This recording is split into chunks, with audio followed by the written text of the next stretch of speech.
Oke, selamat malam semuanya, selamat malam teman-teman. Selamat datang di Trading Bareng episode 26, teman-teman ya. Jadi buat teman-teman yang baru datang, Trading Bareng ini adalah kita ada sesi Q&A-nya dan juga tentunya ada live trade-nya teman-teman ya. Tapi live trade-nya itu nanti di 19.20 teman-teman ya.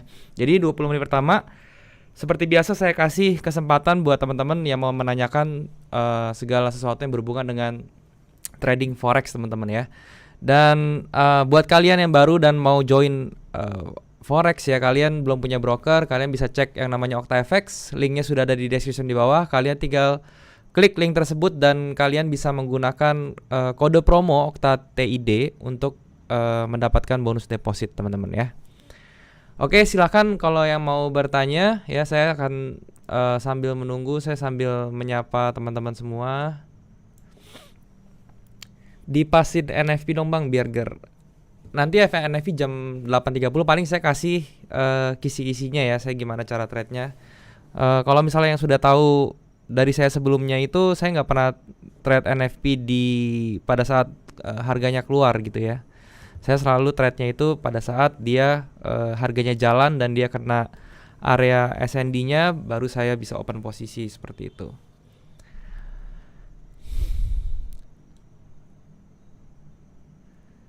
Selamat malam Bang Daryl. Halo Bro Wida, selamat malam. Mau nanya Bang, cara mendeteksi adanya pembalikan arah secara dini gimana Bang? Bisa kalau yang paling cepatnya dari candlestick-nya ya. Kalau misalnya dari candlestick-nya itu bisa muncul yang namanya pembalikan arah itu, candle-candle pembalikan arah seperti misalnya doji, kemudian ada two candle pattern seperti engulfing, terus kemudian ada harami gitu ya. Itu bisa menjadi pendetek yang paling dini teman-teman ya, seperti itu. Makassar hadir, halo Bro Dennis.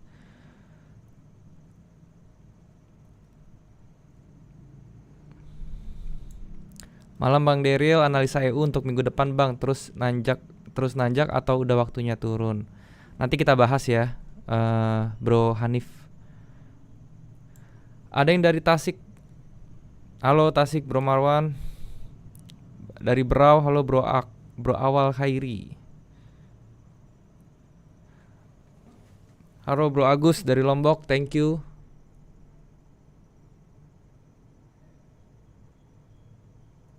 Dari Dieng Bro Harry, oke.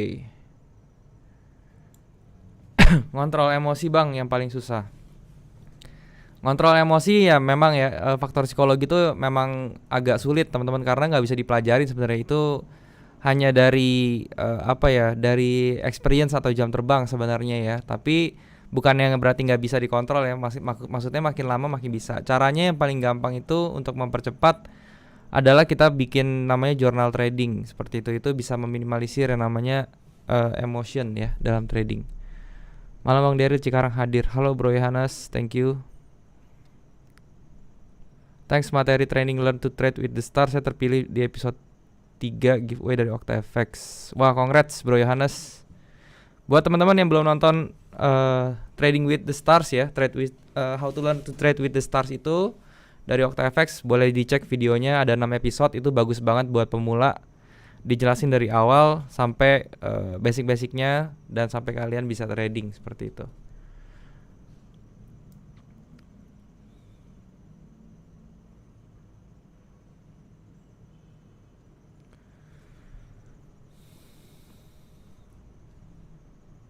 Balikpapan siapa nimba ilmu? Halo Bro Sis Lena kayaknya ya ini.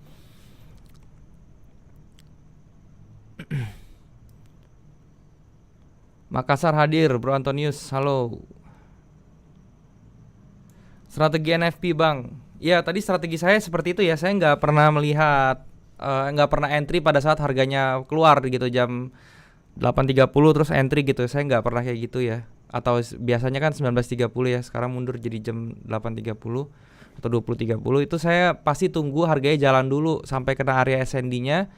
Dia pasti reject teman-teman ya kalau misalnya kena area SND. Karena apa? Karena pada saat NFP itu market sangat volatile. Jadi kemungkinan dia akan bergeraknya tuh atas bawah gitu ya. Samarinda hadir. Halo Bro Steve.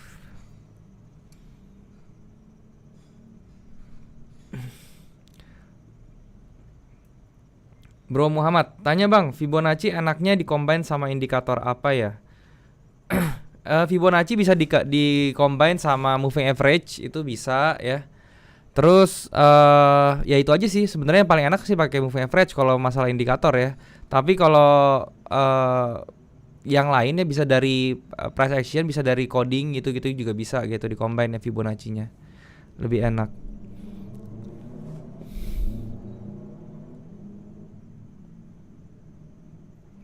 Pontianak, Bro Iskandar, halo. Bang, GU gimana bang? Lagi ada news juga USD soalnya. Iya, nanti jam 8.30 ada news yang besar-besar ya dari US dollar. Nanti kita bahas ya kalau masalah market, oke?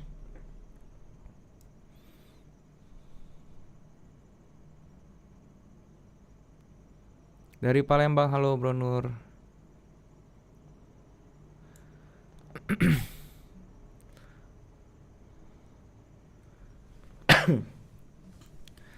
Bang, ciri-ciri akan ada fluktuasi harga itu seperti apa?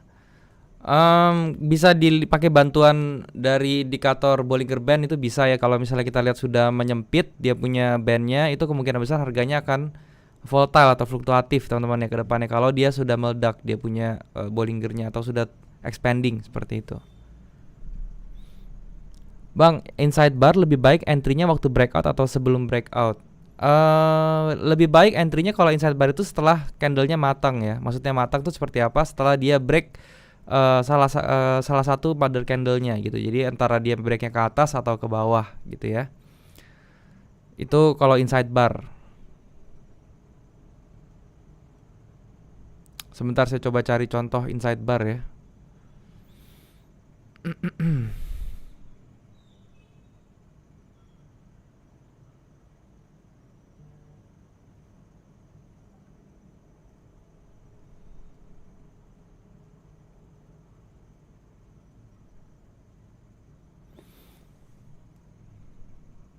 Nah ini contohnya ya, yang di sebelah sini ya. Ini kan ada inside bar nih teman-teman ya.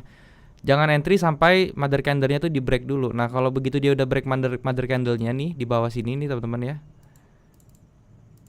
Nih yang sebelah sini nih, ini udah di break, baru kita bisa asumsikan bahwa inside bar-nya sudah matang gitu loh, sudah selesai atau sudah jadi, baru kita bisa entry gitu ya.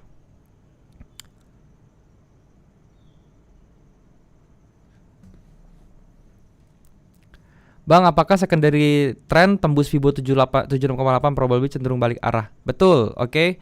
Jadi kalau misalnya Fibo-nya itu sudah melebihi 618 aja gitu ya, atau dia sudah sampai ke 78,6 atau bahkan lebih sampai ke 88 gitu ya, atau sampai ke 100, itu kemungkinan besar marketnya sudah tidak kuat untuk trending lagi. Jadi dia kemungkinan besar akan sideways atau balik arah seperti itu. Risk trade-nya pakai berapa persen, Bang? Kalau saya risk rewardnya itu 1:1,5 gitu ya, 1:1,5. Kalau persentasenya risk saya per trade itu bisa 5%.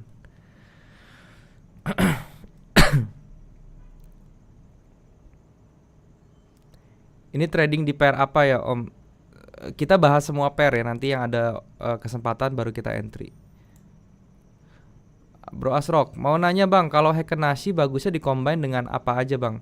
Heiken-Ashi itu adalah indikator untuk melihat sebenarnya itu untuk melihat kekuatan harga itu trennya seperti apa. Kalau saya sih pakainya gitu ya. Jadi kalau misalnya mau di-combine ya bebas aja sih sebenarnya, bisa pakai Fibo juga gitu ya. Kalau enggak bisa pakai chart pattern juga, itu juga bisa gitu.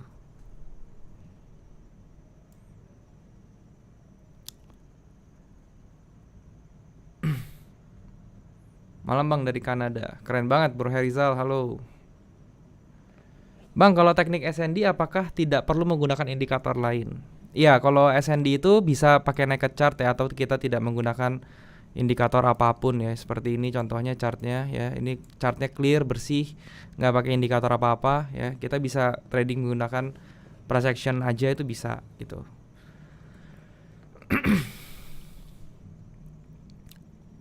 Padang hadir bang. Halo Bro Torik dari Padang, thank you. Malam bang dari Malaysia bang. Wah Bro Fatur, halo. Thank you sudah datang. Cara menjurnalkan trading bagaimana bang? Saya sudah pernah bahas ya caranya bikin trading journal. Coba cek di video-video saya sebelumnya gitu loh. Caranya sih sebenarnya gampang aja sih. Saya sudah mengulang berkali-kali sih ya sebenarnya ya.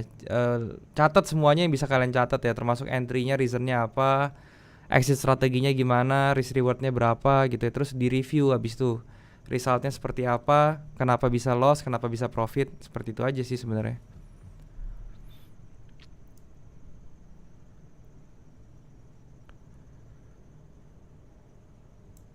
Bang kenal Master Dwi Anggara? Belum ya, saya belum lihat. Saya jarang buka-buka YouTube sih, kalau maksudnya buka YouTube untuk nonton itu jarang nih saya. Saya jarang nonton YouTube soalnya. Bandung hadir, halo Bro Ares. Kalsel hadir, Bang. Wow, mantap, Kalsel.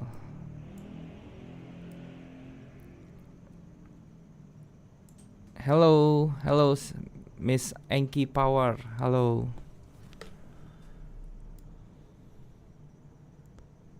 Malam Bang Daryl, cara join grup Discord gimana Bang? Ini lihat aja di description di bawah ya. Itu ada link grup Discordnya, tinggal diklik aja. Ya tapi harus install Discord dulu ya. Harus install Discord, abis itu klik aja link di description di bawah, ini ada link grupnya gitu. Dan saya tidak pernah punya grup lain selain di Discord ya. Jadi hati-hati kalau ada Telegram atau apa yang mengatasnamakan saya titip-titip investasi, suruh-suruh transfer uang, hati-hati teman-teman ya, itu penipuan sudah pasti.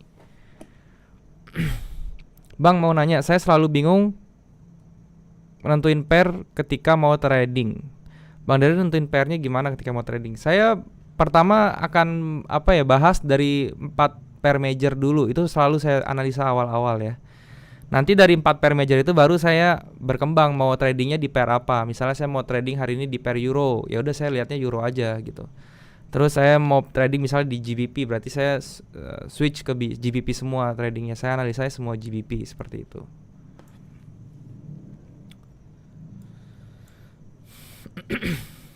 Bang, chart pattern baiknya di time frame dengan apa dan maksudnya di time frame berapa gitu ya, dan dikombinasikan dengan apa. Chart pattern itu nggak ada aturan time frame berapa terserah sih ya. Kalau saya sih biasanya di M30, yang penting di time frame entry-nya kalau mau pakai chart pattern ya, karena itu kan memang konfirmator juga ya chart pattern-nya. Jadi lebih baik di time frame entry-nya. Terus kemudian kalau dikombinasikan dengan apa? Ya dengan price action, itu yang paling bagus, dengan support resistance ya. Kemudian dengan trend line juga, itu juga bagus. Dengan moving average juga kalau di fase trending, atau untuk chart pattern yang continuation, itu bagusnya dengan exponential moving average, itu juga bagus. Oke.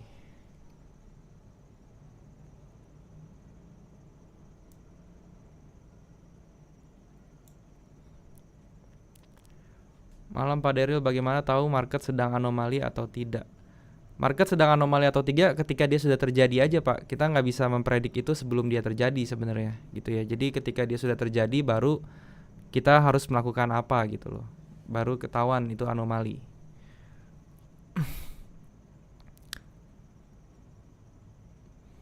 Live sampai jam berapa? Live sampai jam berapa Mas Daryl? Saya live sampai jam 8 malam. Oke. Bang, sistem yang lu pakai sekarang, sistem yang saya pakai sekarang ada beberapa. Salah satunya yang saya share ya, saya menggunakan moving average pada saat trending itu.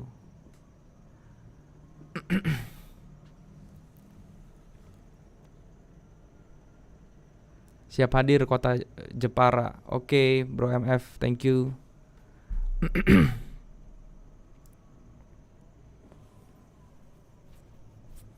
Malam Bang, mau tanya apakah price action bisa dipakai di segala kondisi? Bisa ya, price action itu tidak mengenal kondisi market tertentu ya. Jadi kalau yang namanya price action kan kita baca chart ya, seperti ini ya. Kita baca per candlestick mau kayak gimana gitu ya. Jadi dia mau di sideways, mau di market lagi trending, ya itu sama aja sih sebenarnya.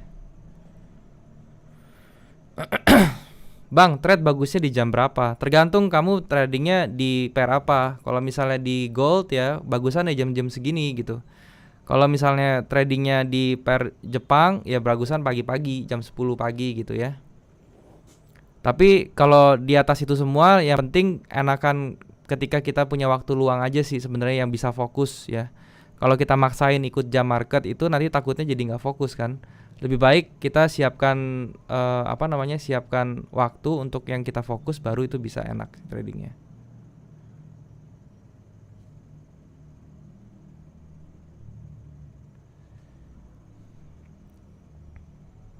Bang, trending itu apa dan cara tahunya gimana? Trending itu adalah marketnya bergerak ke tendensi tertentu ya. Jadi kalau misalnya turun ya berarti trennya tuh turun. Kalau harganya bergeraknya naik ya berarti trennya naik.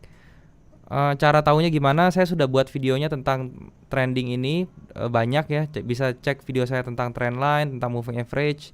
Itu saya banyak berbicara tentang trend gitu. Bang, ajarin pakai Elliott Wave dong, Bang. Bro, stock gaming saya sendiri pribadi saya jarang menggunakan Elliott Wave ya. Jadi takutnya belum mumpuni ilmunya gitu. Jadi mendingan jangan di-share dulu deh. EMA 213490 akurat time frame berapa?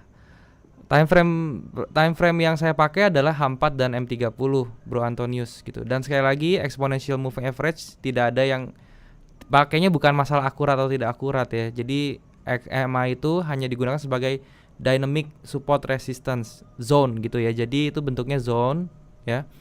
Jadi saya rasa bukannya ketika dia kena garis itu langsung kena garis moving average kita langsung open entry posisi, nggak gitu caranya ya. Oke. Bro Daryl, bagaimana cara baca news? Apa dengan lihat warna angka aja? Kalau hijau buy, merah sell, atau bisa previous 500 perkiraan? Oke, baca news itu ya previous sama forecast ya sama actual itu bisa dijadikan analisa. Cuman ya itu kan tetap kita nggak bakal tahu ya itu bakal munculnya seperti apa. Untuk cara entry-nya apakah ketika hijau buy, merah sell? Memang basic idenya seperti itu. Kalau misalnya hijau berarti dia kan bagus untuk mata uangnya, kita nge-buy gitu kan. Tapi kalau merah dia jelek untuk mata uangnya, berarti kita nge-sell. Tetapi kan bukan seperti itu cara tradingnya ya. Jadi kalau misalnya kita tradingnya ngejar seperti itu tuh nanti jatuhnya hampir kayak berjudi, nebak-nebak gitu loh. Bang, ada materi MACD nggak? Ada di video saya, bisa dicek. Butuh waktu berapa lama untuk memahami karakter satu pair dari tahap pemula? Oke, nggak lama sih, tergantung kalian. Kalau misalnya kalian pantengin setiap buka trade itu, pantengin satu pair terus ya, dan itu setiap hari dilihat ya, itu paling sebulan 2 bulan kita sudah tahu nih karakter dia seperti apa gitu. Bang, kasih tips tarik trendline dong bang, terkadang ada pair yang susah ditarik gitu ya. Tips tarik trendline itu ya kita tuh sebenarnya nggak usah mikirin ya, kita mau tariknya dari mana itu sebenarnya bebas teman-teman ya. Yang penting kita ngerti konsep antara trendline major dan minor ya. Nanti di minggu ketiga ini saya udah bikin videonya tentang price action series juga ya, tapi tentang trendline. Kalau yang minggu besok kan itu saya bahas tentang SND ya, supply and demand. Minggu depannya saya bahas tentang trendline. Tapi intinya ya, cara naik trendline yang basic itu adalah hubungin kedua garis swingnya ya. Jadi swing 1, swing 2 nih hubungin aja udah kayak gini, seperti ini. Oke, nah ini udah jadi trendline-nya seperti ini ya. Ini yang paling gampang gitu loh. Berarti ini trendline-nya seperti ini. Kalau mau ngeceknya tinggal dibikinin channel ke bawahnya apakah benar, valid atau enggak. Nah, ini kan valid ya. Berarti ini channelnya benar atau trendline atasnya tuh betul. Seperti itu ya caranya. Terakhir Bang, kalau di TF roadmap trend masih bullish tapi di H1 muncul M pattern atau double top, bagaimana menyikapinya? Dahulukan time frame yang lebih kecil dulu karena itu yang akan jalan terlebih dahulu gitu ya. Jadi mungkin double topnya akan jalan dulu, harganya akan turun dulu, tetapi sampai ke batas koreksinya di H4-nya dia gitu, atau di time frame yang lebih besar kayak gitu ya.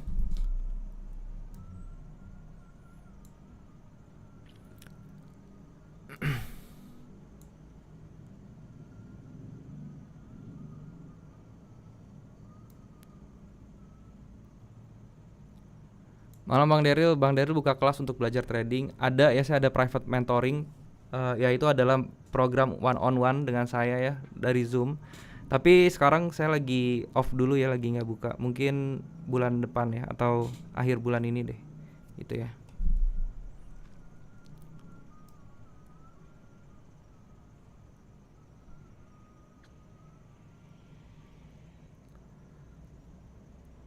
Bang, kenal Bang Erwin. Bang Erwin siapa ya? Bang Erwin yang mana nih? Banyak ya teman saya namanya Erwin. Bang, kalau doji muncul terus mau diyakini pembalikan arahnya atau udah matang gimana ya? Doji itu bukannya candle pembalikan arah ya. Jadi kayak doji itu candle netral sebenarnya. Oke, jadi ketika dia muncul doji bukan berarti dia akan balikan arah gitu. Dia kemungkinan besar bisa menerusin lagi arahnya. Jadi intinya kalau doji itu muncul, tinggal garisin aja high sama low-nya. Lihat dia breaknya yang mana gitu. Kalau dia break yang bawahnya berarti dia reversal misalnya seperti itu.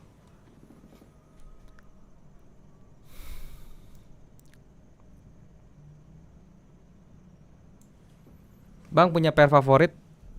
Kalau ada alasannya kenapa? Sekarang menurut saya pair itu semua sama aja ya bro ya. Saya nggak ada pair favorit. Yang penting kalau yang list favorit ada. Saya nggak suka trading di New Zealand gitu loh. Cuman kalau yang favorit saya, menurut saya sekarang sama-sama aja sih bro gitu.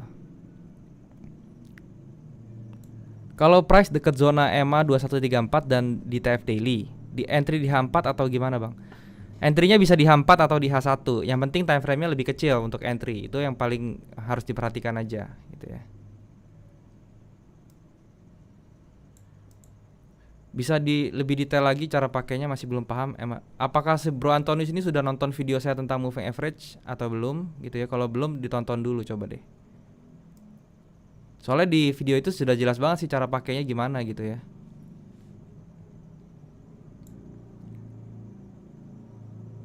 Bang, pendapat abang gimana tentang trader yang cuma belajar dari YouTube atau baca buku saja? Apakah kualitasnya akan berbeda dengan Bang Daryl sendiri? Boleh aja sih belajar dari YouTube saat atau dari apa namanya buku gitu ya. Cuman nanti pada saat kita miss guidance gitu, maksudnya kita mislead ya, nanti itu akan susah untuk balik on tracknya kalau misalnya kita nggak pakai mentor gitu. Tapi ya itu bebas sih pilihan ya. Kalau dulu juga pun saya menjalani otodidak sendiri gitu ya, saya juga menjalani gitu.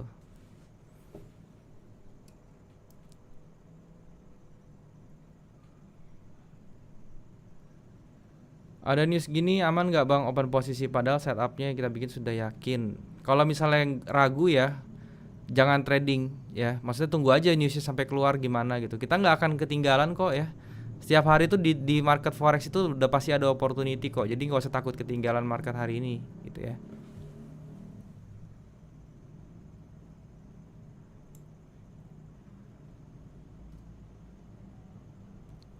Bang, kelasnya yang di Zoom dipungut biaya nggak? Untuk kelas private mentoring tentu ada fee-nya teman-teman ya. Seperti itu.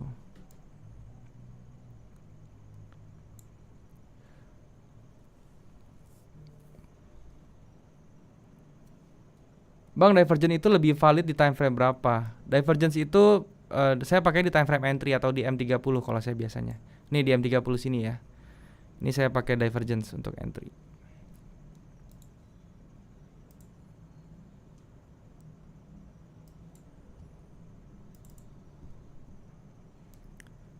Bang Daryl, ketika kalau pakai teknik SND ketika sudah sideways, kapan entry posisi yang bagus? Apakah menunggu breakout atau nunggu candle swing serta candle Marubozu?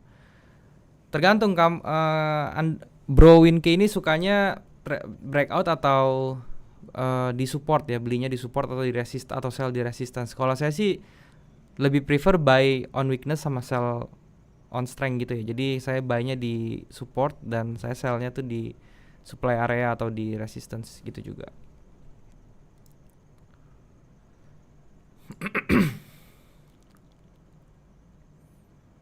Bro Ferdi, malam Bang Daryl. Salam cuan. Halo Bro Ferdi. Request GBP AUD. Oke, nanti kita bahas ya.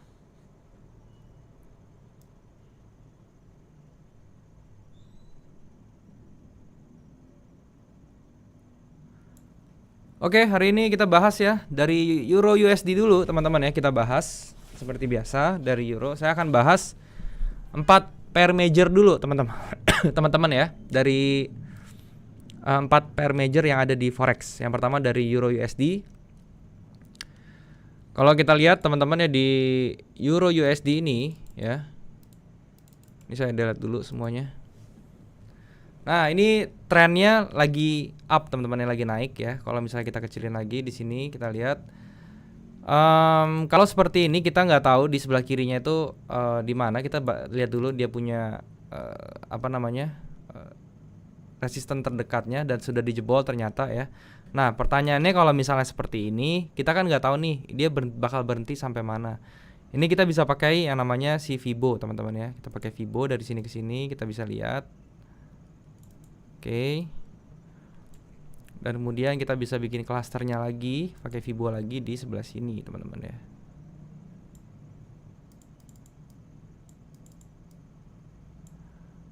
Ini saya ganti warna biar ada pembeda ya. Nah seperti ini. Oke. Dari Fibo yang hijau teman-teman ya, ini kita sudah mendekati 2618 nya dari koreksi yang ini teman-teman ya. Koreksi yang ini dia mau ke 2618. Nah itu yang menjadi area reversal kita nih ya, di sini ya, di 1.219 teman-teman ya. Itu menjadi area reversal kita. Nah sekarang kita lihat di M30 nya ya. Nah kalau kondisinya seperti ini teman-teman ya, ini masih ada kemungkinan harganya masih akan terus untuk up teman-teman ya, sampai 20 pips ke atas. Ini kemungkinan besar dia akan mantul ke bawah gitu. Jadi nanti NFP ini ya kemungkinan besar kalau misalnya kalian nanti NFP dia harganya kedongkrak ke atas, kita bisa ambil sell di atas ini teman-teman ya. Kita bisa ambil sell di atas ini untuk untuk open posisi gitu ya. Kalau misalnya dia dihajar ke bawah dulu, kita bisa ambil sellnya tuh di daerah 1.212 ya. Jadi gini loh. Ini adalah area untuk buy ya, NFP nanti, dan juga area sellnya tuh yang saya tandain yang merah-merah di atas gitu teman-teman ya. Karena kenapa seperti itu? Karena di sini ada area SND-nya teman-teman ya, di atas ini juga area Fibo 2618 kayak gitu ya. Nah itu untuk Euro USD. Kalau misalnya pairnya itu di counternya US dollar ya teman-teman ya, lebih baik kita entry-nya itu nanti sehabis NFP, jangan sekarang-sekarang, oke? Kenapa? Karena bisa jadi nanti kalau kita entry sekarang harganya tuh bisa keseret-seret teman-teman ya. Jadi kita lebih baik entry-nya itu sehabis NFP. Bang Daryl, pembahasan soal multi time frame atau top down analysis apakah sudah pernah dibahas di video Abang? Saya sudah pernah singgung tapi belum saya pernah bikinin video khusus. Cuma nanti saya bikinin video khususnya ya, Bro Surya. Thank you buat inputnya ya.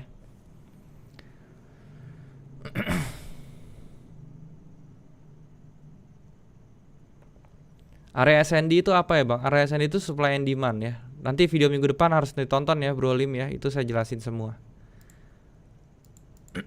Oke, kita lanjut ke GBP teman-teman ya. Tadi euro seperti itu, kita sekarang GBP US dollar. Nah, kalau GBP US dollar ya, konsepnya sama dengan si euro USD. Dia berada di kalau ini GBP-nya lebih jelas ya, GBP USD ya. Dia sudah berada di di trendline atasnya nih, bullish channelnya dia gitu ya.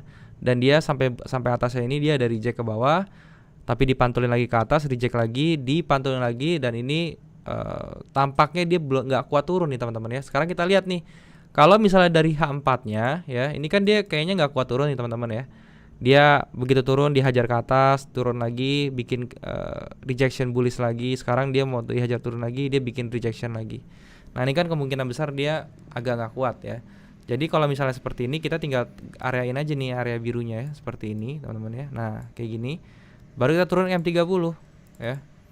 Nah di M30 nih baru kita analisa lagi seperti apa. Nah ini kan marketnya keriting ya, kita bahasanya keriting tuh kenapa? Karena nggak jelas nih, di bagian sini tuh masih nggak jelas sekali ya. Dia turun, terus dihajar ke atas, dia turun lagi, dihajar ke atas. Sekarang candle terakhirnya spinning tops nih, marketnya lagi nggak jelas mau kemana.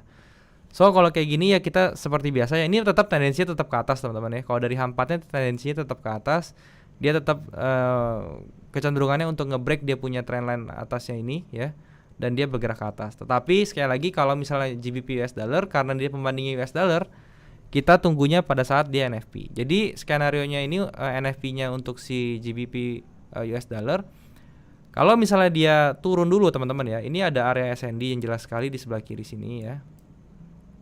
Nah, kalau dia dihajar turun dulu sampai ke area sini ya, ini baru kita area buy kita tuh di bawah sini teman-teman ya. Itu baru kita bisa buy. Tapi kalau misalnya kita dia dihajar naik teman-teman ya, ini kita bisa pakai Fibo teman-teman ya, external Fibo retracement. Kita bisa cari 127 sampai 1618 ya. Jadi areanya kalau kita gambar itu kurang lebih seperti ini teman-teman. Oke, seperti ini ya. Ini areanya dia ya. Jadi kalau misalnya dia nanti NFP ke atas, ini area sell kita tuh di sini. Di harga 1.35262 sampai 1.355. Oke. Ini GBP US dollar, oke. Nah, berikutnya saya bahas Aussie, teman-teman ya. Aussie US dollar seperti ini. Kalau Aussie US dollar ini malahan dia sudah break dan dia tunggu malah untuk koreksi, teman-teman ya. Nah, ini dari H4-nya kita lihat ya. Kita tarik Fibo aja dari sini ke sini, dari bawah sini ke atas. Kita lihat 618-nya di mana. Oke, kita sudah dapat di area sini ya. Jadi ini mungkin NFP ini dia untuk kayaknya sih NFP-nya ini akan bagus untuk US, teman-teman ya. Jadi kelihatannya nih pair counter US-nya itu akan dibawa turun dulu ya ke bawah. Nanti baru dinaikin lagi ke atas gitu loh.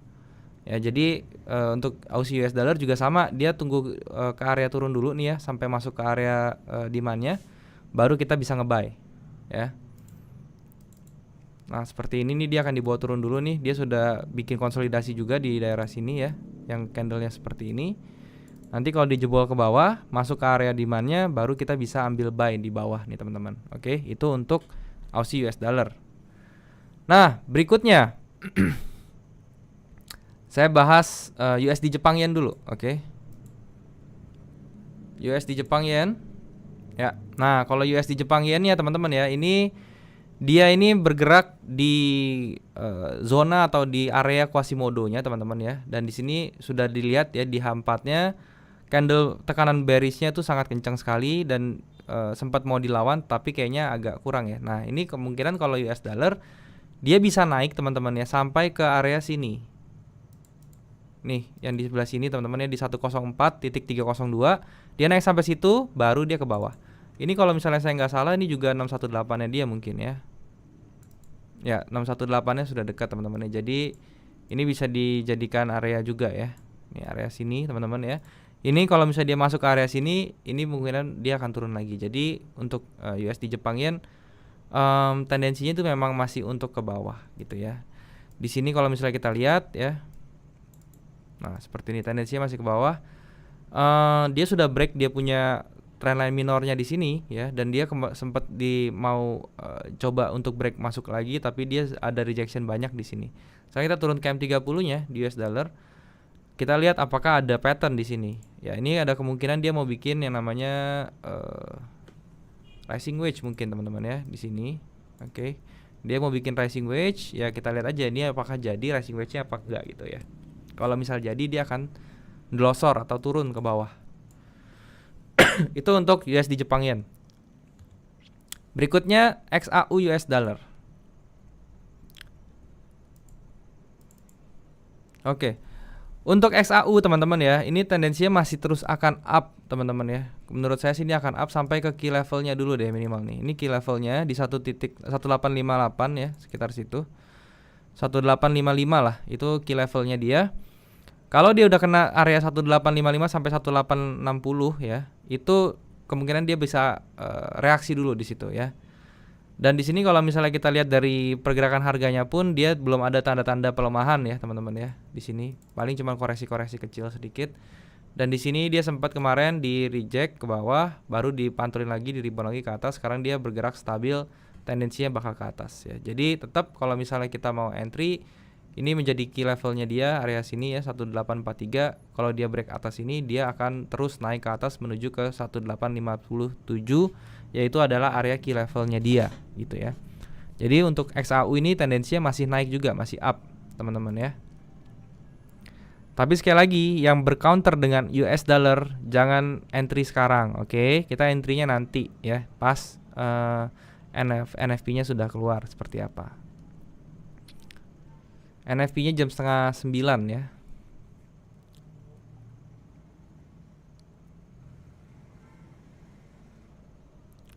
Oke, sekarang kita lihat lagi GBP Aussie teman-teman ya. Tadi banyak yang minta ya GBP Aussie ya.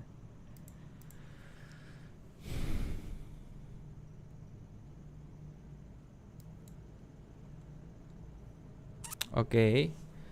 Untuk GBP Aussie dia di H4-nya nih saya hapus dulu semuanya.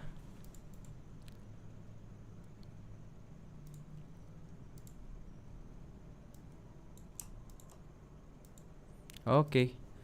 Nah, untuk GBP Aussie dia bergeraknya masih ranging teman-teman ya, masih sideways besar ya, range-nya besar sekali ini sideways-nya. Seperti ini kurang lebih ya. Nah, seperti ini sideways-nya dan ya, seperti ini. Terus ya, ini kalau misalnya kita lihat di minornya, teman-teman ya, ini sudah 618, oke. Kalau dia sampai ke 78,6-nya, ya ini berarti kemungkinan besar marketnya akan balik ke atas nih. Tapi kalau sementara seperti ini, dia masih ada kesempatan untuk reject ke bawah nih. Tinggal dilihat aja di M30-nya seperti apa. Ternyata di M30-nya dia agak sulit dia untuk ke bawah ya. Jadi ini tetap menjadi area kita yang kita jagain aja nih, yang dari sini sampai sini. Ini cukup areanya sampai sini aja. Jadi kalau misalnya dia masih bergerak di dalam ini ya, ini masih ada kecenderungan untuk dia bikin double top yang kecil di M30-nya ini dan dia bisa break ke bawah untuk turun lagi. Tapi kalau misalnya dia break ke atas nih ya, dia close di atas ini, dia akan lari sampai ke area 1.82 teman-teman ya, 1.82. Seperti itu. Untuk HNS ya teman-teman ya, ini memang cenderungnya HNS, cuman kayaknya dia gagal teman-teman ya, karena di sini dia harusnya tuh langsung jebol ke bawah kan ya, tapi ini dia dipanturin dulu ke atas, atau entah dia mau buat trapping dulu di sini di 618. Ini udah jalan terakhirnya dia ya, kalau dia nggak sampai koreksi di 618 ini HNS-nya sudah pasti gagal gitu ya.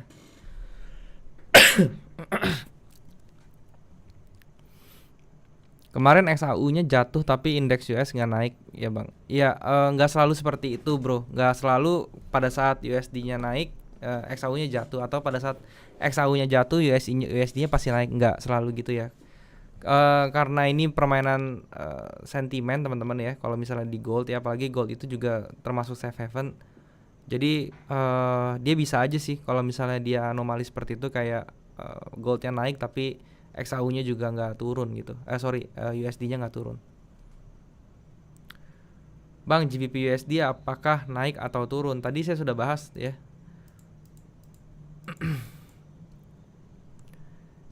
GU ini tadi dijagain dulu di sini teman-teman ya. Kalau misalnya dia itu ini kan tadi dia sudah ada di fase di trendline atasnya ya teman-teman ya. Dan kalau misalnya kayak gini, tendensi tetap mau up nih, GU itu tetap mau up ya, tetapi dia bisa aja pada saat NFP itu dibawa turun dulu ya, jadi kita tungguin aja nih di bawah sini gitu ya.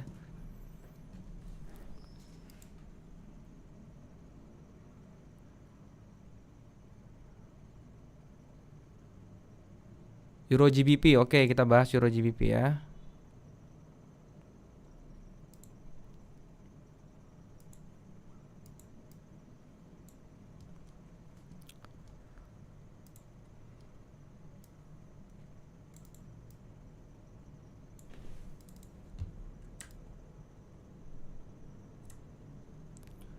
Untuk Euro GBP teman-teman ya, ini kita lihat di H4-nya dia sudah break ke atas ya, sekarang dia lagi koreksi ke atas. Sudah pas koreksi dia sudah terbang ke atas tapi di reject ke bawah. Oke, ini berarti tendensinya harganya itu kemungkinan dia mau turun dulu. Oke, turunnya sampai mana? Bisa sampai balik ke area sini. Sampai daerah sini ya, sampai 0,899. Oke, atau 0,9. Nanti kita lihat di M30-nya seperti apa. Nah, di M30-nya pun ya betul ya, dia ada rejection ke bawah. Dan kemungkinan besar nih ya, ini gerbang terakhirnya itu ya di area sini teman-teman ya, di area sini ini gerbang terakhirnya. Kalau ini dijebol ya, 0,9-nya dijebol, itu kemungkinan besar dia akan turun ke bawah teman-teman ya, akan turun ke bawah terus. Bisa sampai berapa turunnya ya, kita tinggal tarik aja sampai 127-nya nih, berarti di area sini teman-teman. Ini akan dia kemungkinan besar turun sampai sini ya. Dan di sini kita lihat di sebelah kirinya itu memang bertepatan dengan area supply kecil ya di daerah sini teman-teman. Tapi ini turunnya juga kayaknya nggak terlalu besar ya, sekitar 40 pips doang sih kayak gitu. Nanti dia harus naik lagi ujung-ujungnya, karena ketika dia sampai di bawah sini kan, ini kan dia udah kena atau terkonfluence ya, atau tercluster dengan yang jadi tadinya trendline-nya jadi resistance, sekarang dia malah ke bawah, ini bertindaknya sebagai support seperti itu. Oke.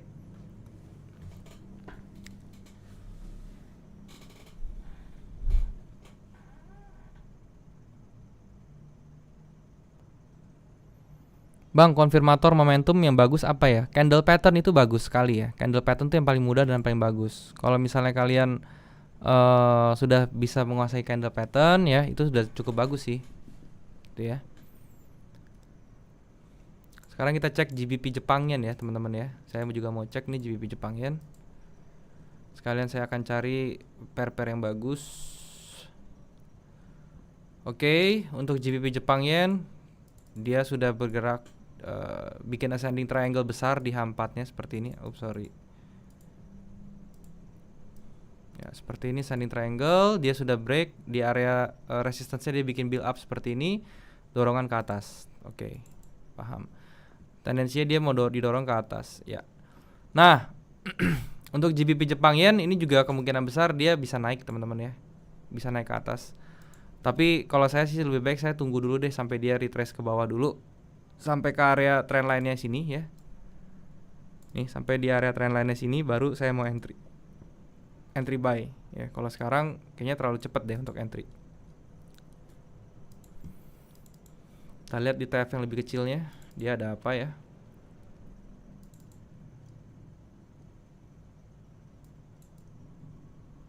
Oke, di TF yang lebih kecilnya tetap tunggu retrace ya ke bawah. Nanti baru kita entry ke atas. 20 pips lagi kita nunggunya.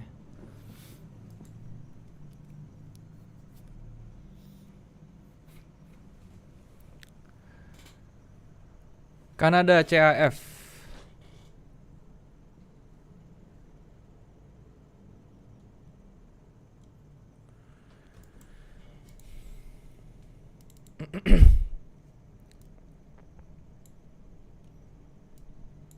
Untuk Kanada CHF ya, kita bisa lihat seperti ini ya. Ini trend line-nya dia seperti ini teman-teman ya. Ini ada fake out di atas bawahnya, ada fake out ya teman-teman ya. Dan sampai sini dia ke atas ya. Tapi di candle sekarang dia lagi ada bearish pressure lumayan besar. Kita turun ke M30-nya, kita lihat seperti apa. Di M30-nya dia oke. Di M30-nya dia ada bullish ya, pergerakan bullish di sini ya. Tetapi sekarang dia lagi dibawa turun dulu. Oke, tetapi it's not a problem menurut saya. Jadi ini tinggal kita ukur ya. Kita bisa entry di area sini teman-teman ya. Ini kalau misalnya dia modelnya seperti ini nih candle chartnya, kita bisa entry di area-area sini. Ya, nah di 61 sampai 78 ya. Oke, ini bisa jadikan entry. Ini kita lihat aja ya. Ini sekitar cuman 100 pips teman-teman ya. 10 pips doang ya. Ini bisa jadi entry yang bagus sebenarnya nih ya. Kita lihat dulu di time frame yang lebih kecilnya seperti apa dia pergerakannya.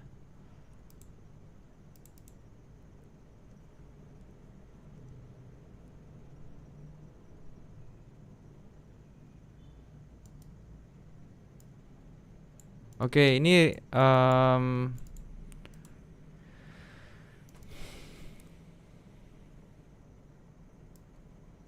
risk rewardnya sih oke ya. Jadi ini sebenarnya kita bisa entry sih di sini. Oke, ini stop lossnya cuma sekitar 10 pips, 18 pips ya teman-teman ya. Jadi untuk Kanada CF sepertinya saya akan entry di sini ya. Saya akan entry. Saya make sure sekali lagi di M30-nya. Sebenarnya kalian bisa aja tunggu sampai dia close di atas 0,691 ya. Kalau misalnya mau aman, karena kalau close di situ kan dia otomatis bikin swing ya. Tapi kalau kalian mau sniper, kalian bisa entry-nya tuh sekarang biar dapat SL-nya tuh lebih sedikit ya, atau lebih kecil SL-nya. Tapi itu bebas aja sih ya. Seperti itu teman-teman ya. Ini sekarang dia ada 3 swing yang sudah dihajar sama satu candle. Dia turun, dia ke atas lagi, dia tidak bisa ke atas, dia mau turun ke bawah sini. Ya, ini biasanya kalau misalnya dia bikin M pattern seperti ini, dia akan berhenti di daerah-daerah sini teman-teman ya. Yang mana itu adalah kalau misalnya kita stop loss itu cuma sekitar 18 pips doang gitu ya. 18 pips, kecil sekali nih SL-nya. Sini saya akan coba untuk entry teman-teman ya. Saya entry buy dulu di sini. Oke. TP saya tuh jauh teman-temannya di atas sini. Terus stop loss saya tuh cuman di bawah sini. 180 pips. 18 pips, sorry. 180 mulu. Seperti itu ya. Ini untuk entry di di Kanada CHF. Saya melakukan entry ya. Alasannya kenapa? Karena dia berada di trendline bawahnya si bullish channelnya dia ini ya. Kemudian dia ada bullish pressure juga di M30 yang cukup dahsyat, yang ngalahin 3 swing high di sebelahnya ya. Dan dia sekarang lagi koreksi ke bawah. Ini saya rasa sudah entry yang bagus teman-teman ya. Kalau misalnya dia sampai kena cut ya sudah, kita reverse ke bawah gitu loh. Karena kalau misalnya ini udah sampai ke bawah berarti ini kencang nih bearish-nya itu. Kayak gitu ya. Itu untuk Kanada CHF.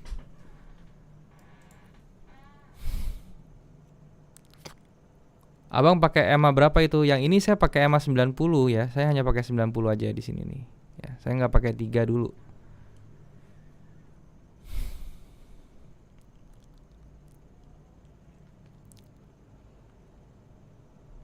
Bang, apa dalam menentukan support resisten dengan kelipatan angka 500 terutama di pair major itu bener bang? Saya udah ada bikin videonya ya, itu namanya round number ya Pak ya. Jadi nggak cuma 500 aja, sebenarnya angkanya tuh bisa 00 ya, belakangnya 00 atau ya belakangnya bulat pokoknya lah, round number seperti itu jadi area support atau level resistance yang lumayan bagus.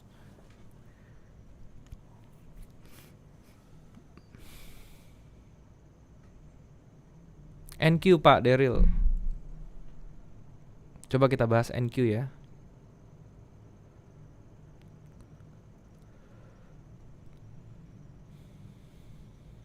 Nasdaq. Oke. Nasdaq selalu biasakan lihatnya di daily ya. Kalau saya sih biasanya lihat di daily Nasdaq. Oke. Dia sudah break trend line-nya ya, dan dia sudah terbang ke atas. Di H4-nya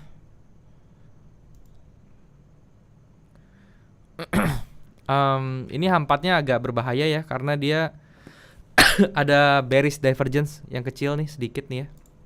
Kalau saya gambarin seperti ini. Ya, ini ada bearish divergence, cuma kita lihat di M30-nya seperti apa.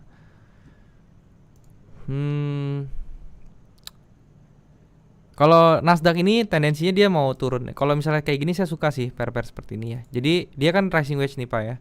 Jadi dia tendensinya memang mau turun. Tetapi stop loss Bapak cukup di atas ini ya. Ini strateginya saya selalu seperti ini kalau rising wedge ya. Stop lossnya cukup di sini ya. Kalau kena langsung di sini pasang buy stop juga gitu loh. Jadi di reverse posisinya Pak. Itu untuk Nasdaq. Saya seperti itu tuh gambarannya. Oke. USD CHF. Oke, kita bahas USD CHF ya. Ini saya clearin dulu semuanya.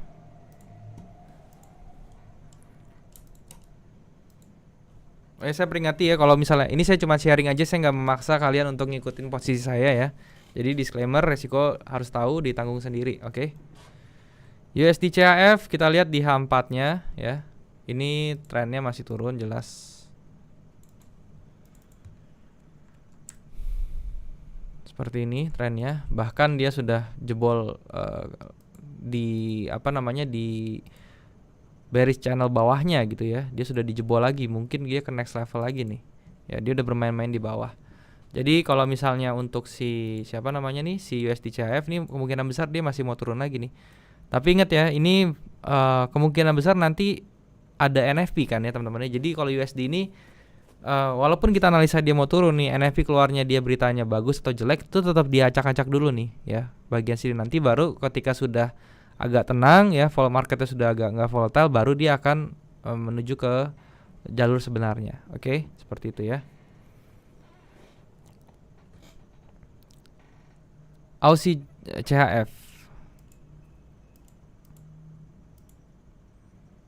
Jadi tetap ya, kalau USD CHF ini tetap dia tendensinya mau turun nih, karena dia sudah break di bawah bearish channelnya malahan ya. Dia mau bikin level baru nih, level bearish baru gitu ya.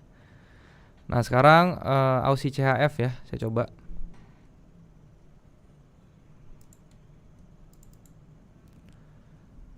Aussie CHF juga sama ya, kalau misalnya kita lihat price actionnya seperti ini teman-teman ya. Oke, kita lihat ya, ini dia sudah break nih ya, sudah break ke bawah dan dia sudah retest dan dia ke bawah lagi. Ini sudah mau jalan harganya nih. Nah ya, jadi kalau breakout ya, saya kasih tips juga sedikit. Kalau breakout itu lebih baik entry-nya yang kayak gini ya. Jadi ketika dia turun ke bawah, dia retrace ke atas. Nah disinilah kita entry sebenarnya. Kalau mau breakout trading tuh seperti itu sebenarnya ya. Nah terus sekarang dia sudah turun ya ceritanya. Dia udah 1:1 nih, AB sama dengan CD dia ya. Dan dia naik ke atas ya. Ini kalau kita lihat di retrace-nya di 78,6. Oke, 78,6 turun ke bawah sini. Ini kemungkinan besar dia akan up teman-teman ya. Jadi Aussie CHF ini akan up. Kenapa? Karena dia di sini koreksi sampai 786. 786 tuh nggak mungkin sampai trending ke bawah terus ya. Paling dia sampai ke 1272-nya aja. Kita lihat 1272-nya di mana. Maksimal dia berarti ke sini larinya. Oke, ini larinya maksimal ke sini, kemungkinan besar ke 100. Oke, jadi di sini bisa kita cek berapa nih stop lossnya, 30 pips teman-teman ya. Jadi kalau misalnya kayak gini TP-nya di atas berapa sampai atas 60 pips, 1/2 nih trade-nya. Bagus ya teman-teman ya, 1/2 ya. Jadi di sini saya akan coba entry juga ya, Aussie CHF. Ini order. Di sini selotnya saya kurangin. Saya akan buy. Oke. Ini stop lossnya saya di bawah sini teman-teman ya, di 30 pips ya. Saya bikin 30 pips dan kemudian stop TP saya di atas di sini. Di 60 pips. 1/2 trade-nya. Oke, seperti itu untuk Aussie CHF. Euro Aussie. Euro Aussie tadi udah belum ya? Coba kita cek ya Euro Aussie ya. Kayaknya sih belum ya Euro Aussie.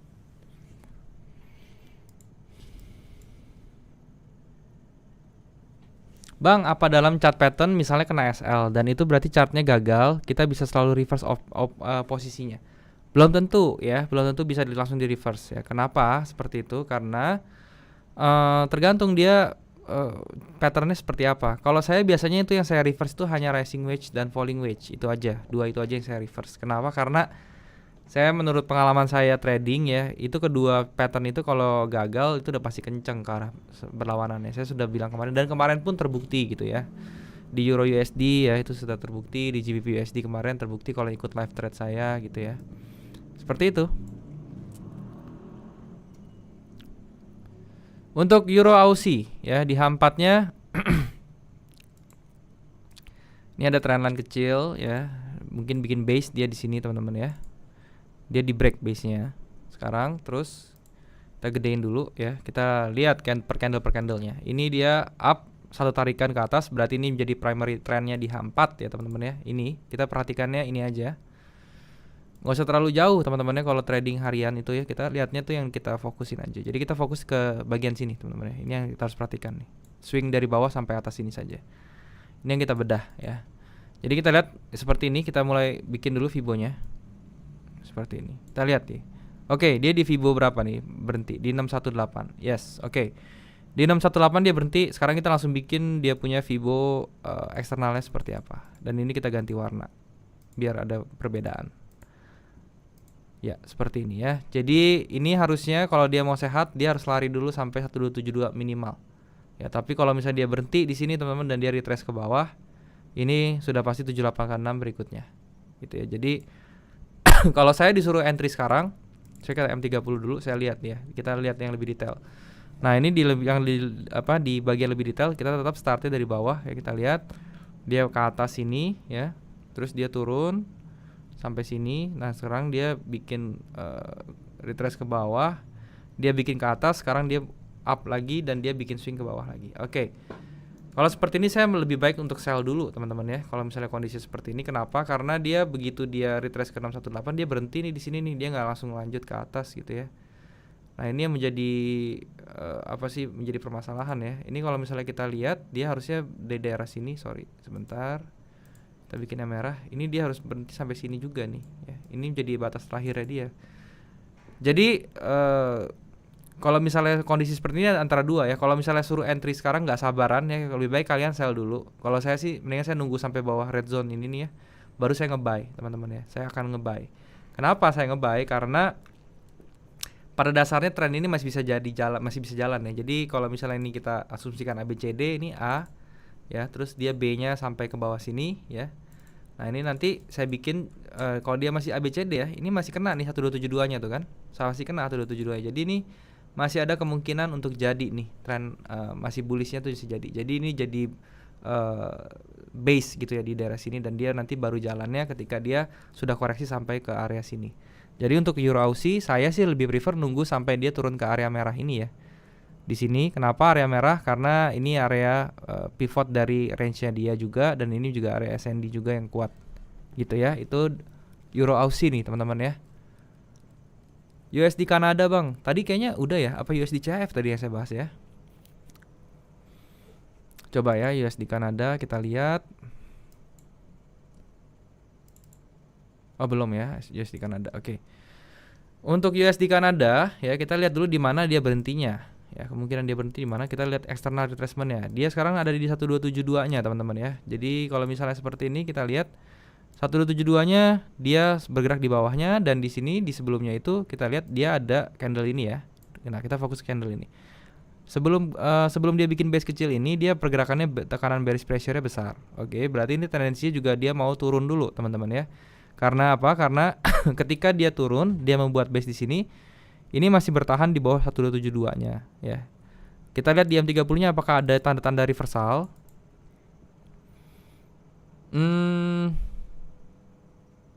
Oke, ini market USD Kanada ya seperti ini ya. Ini jangan dulu teman-teman ya.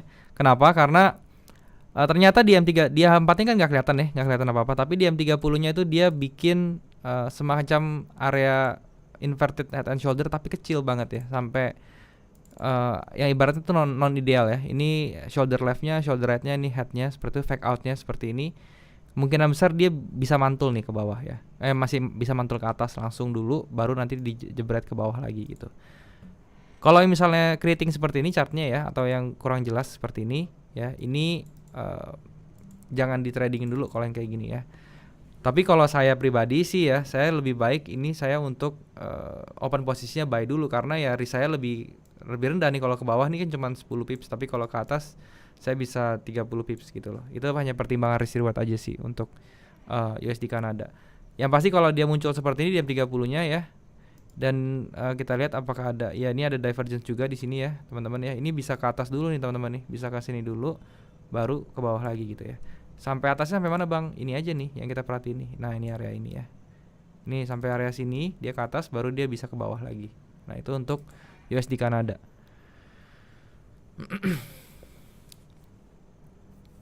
GU, pokoknya semua yang berhubungan USD teman-teman ya, lihat sesudah NFP seperti apa. Tadi udah gue bahas GU, kalian tinggal lihat aja ya, kalian tinggal cocokin nanti abis NFP tuh lihat grafiknya seperti apa lagi, oke? GU H1 turun sampai berapa kira-kira? Tadi kan saya udah bahas ya. H1 itu dia kalau mau turun bisa sampai sini, Pak. Ya, sampai sini nih. 1.3444 lah, sekitar situ ya. Gold juga sudah saya bahas, kalian bisa replay videonya sekarang ya. Saya sudah bahas tadi. Kayak gitu ya. NFP itu berapa lama waktunya, Bang? Kalau daya tahan harganya, daya tahan beritanya itu ya, itu efeknya bisa sampai bulan depan lagi, sampai 2 minggu lah, 2 minggu 3 minggu gitu. Itu bisa bertahan, oke? Udah ada konten Fibo, Mas. Udah ada konten Fibo tuh, udah ada ya.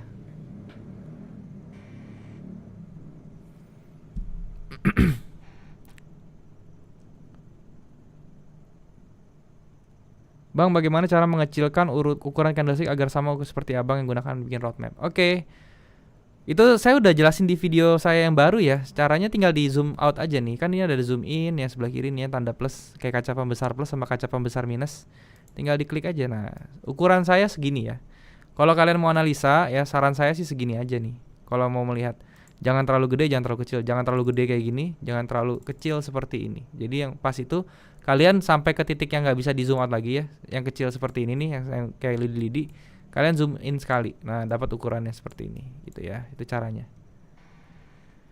Oke. Saya belum ngerti cara trade gold, Mas. Sama aja ya, cara trading gold sama trading pair lain tuh sama aja ya.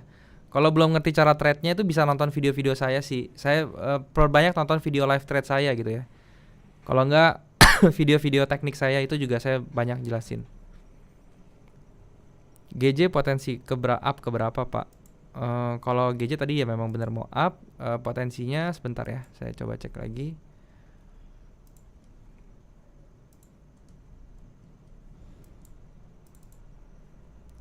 Oke, yang paling dekat ya Pak ya, ini kita tinggal tarik aja Pak dari sininya, dari range bawahnya sampai atas seperti ini ya. Nanti kita copy paste ke atas seperti ini. Ya, seperti ini. Nanti kita bikin areanya di sini 140.924, yaitu sekitar 90 pips ya teman-teman ya di sini. Kalau misalnya kita tandain ya, nah di sini juga dia tercluster kan, di sebelah kirinya sama area supply-nya di sebelah kiri gitu ya. Jadi itu menjadi area yang valid berarti. Oke, itu untuk hari ini teman-teman ya. Kita tradingnya sampai sini dulu episode 25. Sekali lagi thank you teman-teman, dan yang belum punya broker kalian bisa cek yang namanya OctaFX, linknya sudah ada di bawah, description di bawah.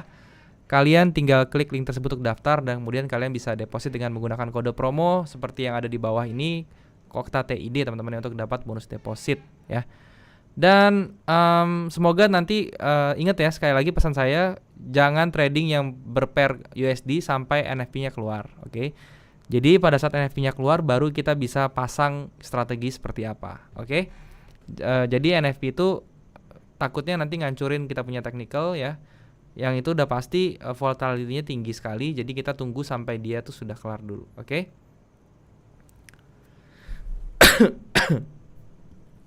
Thank you sekali lagi teman-teman ya. Sampai ketemu di live trade berikutnya. Saya selalu ada live trade di hari Jumat di waktu yang sama ya. Setiap Jumat jam 7 malam. Jadi buat teman-teman yang merasa malas trading sendirian ya, atau kalian suka dengerin saya ngomong ya, kalian tinggal join aja di live trade minggu depan. Oke, thank you teman-teman. Sampai jumpa di live trade minggu depan. Terima kasih. Selamat malam.